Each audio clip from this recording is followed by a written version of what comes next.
been doing this research for about 3 years, and what happened is we've looked at the effect of about 10 different chemicals, 10 different pyrethroids on our calcium channel, a low voltage activated calcium channel, CAF 3.2. This channel is important in that it's found in the heart pacemaker and controls the beating of the heart.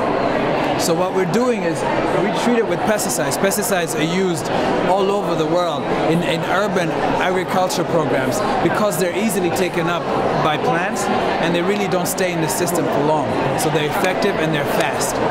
Now, they've been shown to have low indices of toxicity in humans. But what the key here is that we want to see the effects on channels such as the calcium channel, because in Africa, for example, these pesticides are put in mosquito nets for kids, and you can see accumulation of these pesticides, and we want to see how they affect our channels or how they affect the human body.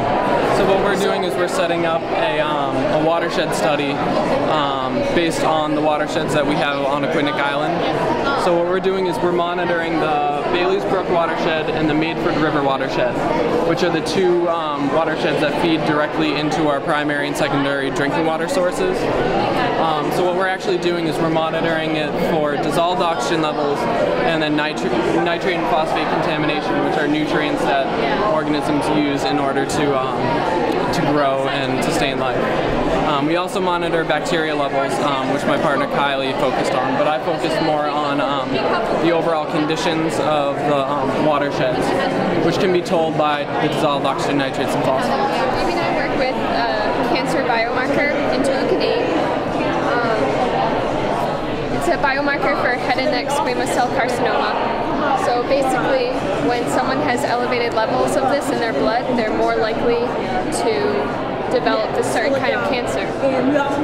So we've developed this assay so that ultimately you can take a patient's blood serum and run it through our assay, and based on that, based on the results, you can tell if someone is more likely to develop a certain kind of cancer.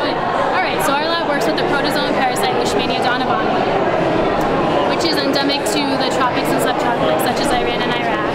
And while it is problematic because of water-washed soldiers coming back,